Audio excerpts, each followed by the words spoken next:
Praise the lord. ప్రభువును రక్షకుడైన యేసుక్రీస్తు నామములో మీ అందరికీ ప్రభు పేరటి వందనాలు తెలియజేస్తూ ఉన్నాను. ఈరోజు దేవుని వాక్యాన్ని మనం ధ్యానం చేసుకుందాం. ఈరోజు నేను మాట్లాడబోతున్నటువంటి ఒక అంశం ఏమిటనంటే, మనుషుడు నిన్ను గూర్చి ఏమనుకుంటున్నాడు, దేవుడు నిన్ను గూర్చి ఏమనుకుంటున్నాడు అనేటువంటి విషయాన్ని ఈరోజు నేను మీతో మాట్లాడబోతూ ఉంటున్నాను. మనలను గూర్చి దేవుడు ఏమనుకుంటున్నాడు అనేటువంటి విషయాన్ని మనము ప్రాముఖ్యంగా ప్రధానంగా ఎంచుకోవలసిన వారమై ఉండాలి. నేను ఈ పూట మాట్లాడబోతున్న విషయం ఏమిటనంటే, మనుషుడు మనను గూర్చి ఏమనుకుంటున్నాడు అనేటువంటిది ప్రాముఖ్యం కాదు, కానీ మనలను గూర్చి దేవుడు ఏమనుకుంటున్నాడు అనేటువంటిదే ప్రాముఖ్యంగా మనం భావించగలిగిన వారమై ఎంచగలిగిన వారమై ఉండాలి. యోసేపును గూర్చి దేవుడు అనుకున్నది ఒకటైతే, యోసేపును గూర్చి తన అన్నలు అనుకునేటువంటి ఆలోచనలు కానీ ప్రయత్నాలు కానీ, వారి అన్నలు యోసేపును గూర్చి అనుకునేటువంటి మాటలు కానీ వేరొకటి. కానీ యోసేపు యొక్క అన్నలు అనుకున్నట్టుగా యోసేపును ఏమాత్రము కూడా ఉంచలేదు. దేవుడు యోసేపును ఏమైతే అనుకున్నాడో దేవుడు అనుకున్నట్లుగా హెచ్చించటం ప్రారంభించాడు. అంతేకాకుండా దావీదు విషయంలో ఆలోచన చేస్తే, దావీదును గురించి దావీదు యొక్క తండ్రి అనుకునేటువంటి ఆలోచన వేరు. దావీదును గురించి ఆలోచించినప్పుడు దావీదు యొక్క అన్నలు అనుకునేటువంటి ఆలోచన వేరు. కానీ దావీదు యొక్క తండ్రి అనుకున్నట్టుగా, దావీదు యొక్క సహోదరులు అనుకున్నట్టుగా దావీదును దేవుడు ఉంచలేదు. దేవుడు దావీదును ఏమైతే అనుకున్నాడో అలా దావీదును దేవుడు అనుకున్నట్లుగా నిలబెట్టాడు. ఈరోజు ప్రియ దేవుని బిడ్డలారా, మనుషుడు నిన్ను ఏమనుకుంటున్నాడనేటువంటిది ప్రాముఖ్యం కాదు. ఈరోజు ఒక మనుషుడు నిన్ను పొగుడుతున్నాడు అనంటే, రేపటి దినాన్ని అదే మనుషుడు నీ మీద రాళ్ళు రువ్వేటువంటి పరిస్థితులు ఏర్పడుతూ ఉంటాయి.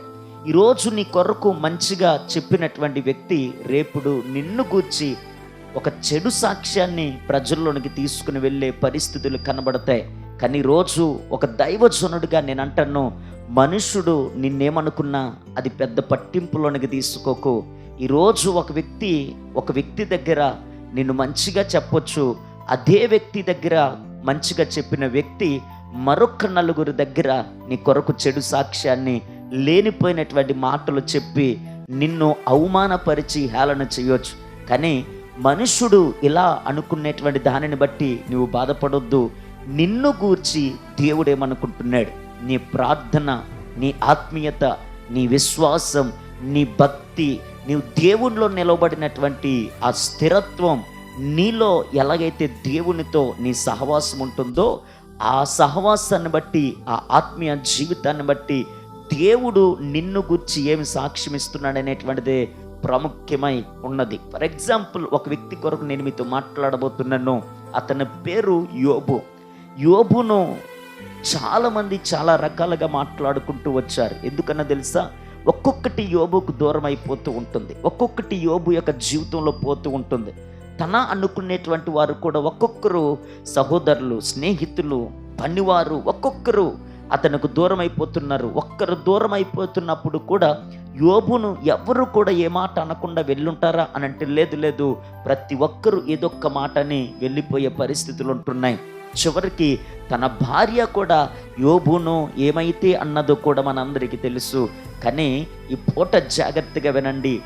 అనుకున్నవారు మనలను గూర్చి ఏమనుకున్నా, అనుకున్నవారు మనల్ని గూర్చి ఏం మాట్లాడుకున్నా, ఈ పూట ఒక్కటే నీ దృష్టిలో పెట్టుకోవలసింది, మనలను గూర్చి మనుషులు ఏమనుకుంటున్నారనేది కాదు, నన్ను గూర్చి, మనలను గూర్చి దేవుడు ఏమని మాట్లాడుతున్నాడు, మనలను గూర్చి దేవుడు ఏమి సాక్ష్యమిస్తున్నాడు అనేటువంటిదే ప్రాముఖ్యం. దైవజనులుగా సమాజంలో ఒక పేరు లేకుండా, ఒకవేళ పేరున్నా కానీ మన దగ్గర 4 మంచి మాటలు చెప్పి మనము చాటైన తర్వాత 10 చెడు మాటలు చెప్పేటటువంటి వ్యక్తులు మన కళ్ళ ముందు చాలామంది కనబడతారు. కానీ మన సేవ ఏంటో, మన ప్రార్థన ఏంటో, మన విశ్వాసం ఏంటో, మన భారం ఏంటో, మనలను పిలిచిన దేవుడు సమస్తాన్ని చూసి ఉన్నాడు గనక ఆ పిలిచిన దేవుడు మనలను గురించి ఏమని సాక్ష్యం ఇస్తున్నాడు, ఆ పిలిచిన దేవుడు మనలను గూర్చి ఏమని పలుకుతున్నాడు అనేటువంటిదే ప్రాముఖ్యంగా ఎంచుకోవలసిన వారమై ఉండాలి.